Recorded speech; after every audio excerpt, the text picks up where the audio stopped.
Hello guys. Hello. कैसे हैं आप सब? होप करते हैं आप सब ठीक होंगे। Welcome back to our channel Jasinder blogs. आज एक शॉर्ट वीडियो लेके आए हैं कि जो न्यू रेगुलेशंस या जो न्यू ड्रॉ आया है उसके बारे में आपको थोड़ा सा बताते हैं कि कनाडा में अब और क्या जो है वो उन्हें न्यू रूल्स या न्यू कैटेगरीज जो लेके आए हैं। लास्ट वीडियो में हमने आपको बताया था कि कौन कौन सी कैटेगरीज को उन्होंने इंक्लूड किया है और कौन कौन सी कैटेगरीज को उन्होंने अब बाहर निकाल दिया है। तो ये बहुत ही आज जो है, आज भी अगर आप देखो तो जो एक्सप्रेस एंट्री का जो फ्रेंच का ड्रॉ आया है वो 410 ड्रॉ। बैक टू बैक जो दूसरा ड्रॉ आया वो फ्रेंच का आया है, किसी और कैटेगरी बेस का नहीं आया है।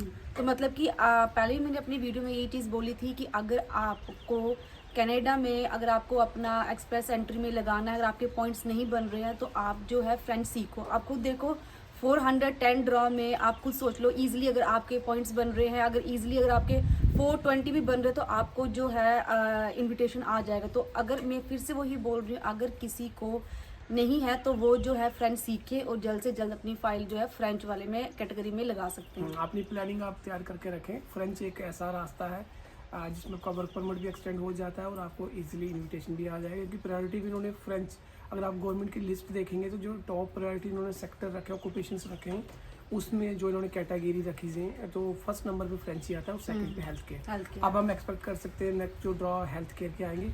गवर्नमेंट ने 2 ड्रॉ ने आज निकाल दिए हैं बैक टू बैक, और नंबर ऑफ इनविटेशंस मतलब एक बिग नंबर जो उन्होंने भेजा है।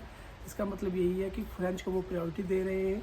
बाकी लोगों का यही रहेगा कि पूल में फाइल रहेगी और उनके वर्क परमिट एक्सपायर हो रहे होंगे और उनको ये ड्रॉ निकलेंगे ही नहीं, क्योंकि गवर्नमेंट को जो चाहिए उन्होंने उसी में ही पीआर देनी है। पहले 6500 को उन्होंने इनविटेशन दी थी तो इस बार उन्होंने 4500 को दी है। मतलब एक्सपेक्ट जो बाकी ड्रॉज हैं उनके कंपैरिजन सबसे ज्यादा ड्रॉ जो है, सबसे ज्यादा जो इनविटेशंस हैं वो फ्रेंच वालों को मिल रही है। तो आप खुद ही देख लीजिए। 11,000 दो ही ड्रॉ में, अभी ये साल का गेम से मार्च का महीना है तो बैक टू बैक 2 ही ड्रॉ में उन्होंने 11,000 बंदों को इनविटेशन भेज दिया है। तो ये है कि आप अगर फ्रेंच सीखे तो आपके लिए ज़्यादा अच्छा है। और जो सेकंड हमारी न्यूज़ है वो कंस्ट्रक्शन वर्कर के लिए गुड न्यूज़ भी है, लेकिन थोड़ा सा हमें भी लगा कि ये न्यूज़ मतलब कि इस तरह का डिसीजन सही नहीं है, क्योंकि जो मार्क मिलर हमारे इमिग्रेशन मिनिस्टर हैं उन्होंने अनाउंस किया है कि जो कंस्ट्रक्शन वर्कर्स हैं जो इलीगल काम करते हैं हम उनके लिए कुछ कोटा रखेंगे पीआर का, और वो भी लीगली काम कर सकते हैं जिनका आउट ऑफ स्टेटस है।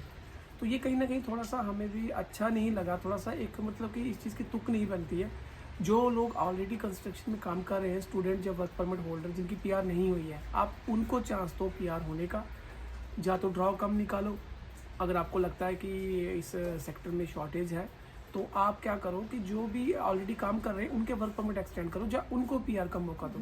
इलीगल लोगों को आप मतलब कि जो आउट ऑफ स्टेटस हैं, हमारे ये नहीं है कि कोई भी नहीं, सब अपने ही है, सबको पीआर होने का मौका मिलना चाहिए, लेकिन आउट ऑफ स्टेटस को आप पीआर देने के लिए कंस्ट्रक्शन में कह रहे हैं कि उनके लिए कुछ लाएंगे, ऐसा कोई रास्ता कि इनको पीआर मिले। लेकिन जो कंस्ट्रक्शन में ऑलरेडी काम कर रहे हैं जो पीआर नहीं है उनका क्या होगा, जिनके वर्क परमिट एक्सपायर हो रहे हैं। थोड़ा सा हमें लगा, लेकिन गुड न्यूज़ उन लोगों के लिए है जो कंस्ट्रक्शन में काम कर रहे हैं, आउट ऑफ स्टेटस है उनके लिए। जो हमारे मिनिस्टर साहब हैं वो बताएंगे, क्लैरिफिकेशन और देंगे कि उनके लिए कोटा एक रखेंगे। मे भी उन्होंने कोटा रख दिया, मुझे एग्जैक्ट नंबर मुझे पता नहीं है। उन्होंने बोला कि इसके लिए हम लेके आएंगे जल्दी ही और उनको पीआर देंगे। तो ये जो नया एक उन्होंने एक फिर से एक चीज़ निकाली, जो मार्क मिलर साहब जब भी आते हैं कुछ ना कुछ लेके ही आते हैं। हाँ, ये है कि लास्ट 2-3 बार वो जब भी आए हैं उन्होंने अच्छी न्यूज़ ही दी है।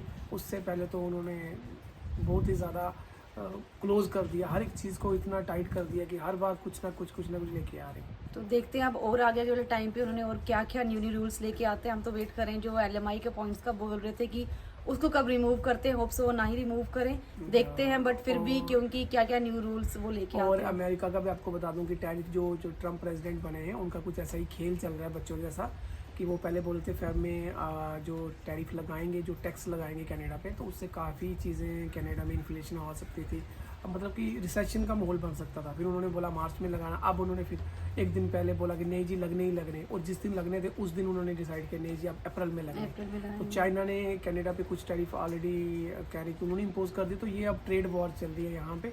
और मैं एक चीज़ बताना चाहूँगा कि पीस आर्च पार्क में अगर कोई भी घूमने के लिए जा रहा है तो फिलहाल ना जाए, वहाँ पे बहुत ही ज़्यादा स्ट्रिक्टनेस हो रखी है।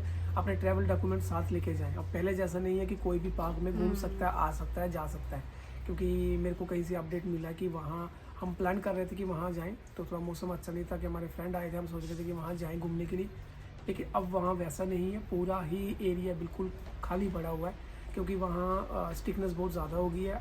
अगर आप जा भी रहे हो तो ट्रैवल डॉक्यूमेंट और आपको क्वेश्चनिंग हो सकती है। तो किसी भी ट्रबल में आने से पहले है कि आपको ये इन्फॉर्मेशन पता होनी चाहिए, तो इस चीज़ का ध्यान रखें। तो यही था हमारा जो आज का ब्लॉग की, इसमें आपको छोटी छोटी इन्फॉर्मेशन दें, शॉर्ट वीडियो हम लेके आए। तो अपने नेक्स्ट ब्लॉग में हम मिलते हैं कोई और इन्फॉर्मेशन, या कहीं हम बाहर गए या कुछ भी ऐसी इन्फॉर्मेशन जो लगा कि अपने व्यूअर्स से हमें शेयर करनी चाहिए, तो हम ज़रूर आपको बताएंगे। अगर इसके रिलेटेड या और भी कोई आपको क्वेरीज हो तो आप हमें कमेंट कर सकते हैं और हमारे इंस्टाग्राम चैनल पे हमें डीएम कर सकते हैं। हम 100% ट्राई करेंगे कि आपको हम रिप्लाई कर सकें। सो मिलते हैं अपनी नेक्स्ट वीडियो में, तब तक के लिए आप सब अपना ध्यान रखें। Bye bye bye. बाय।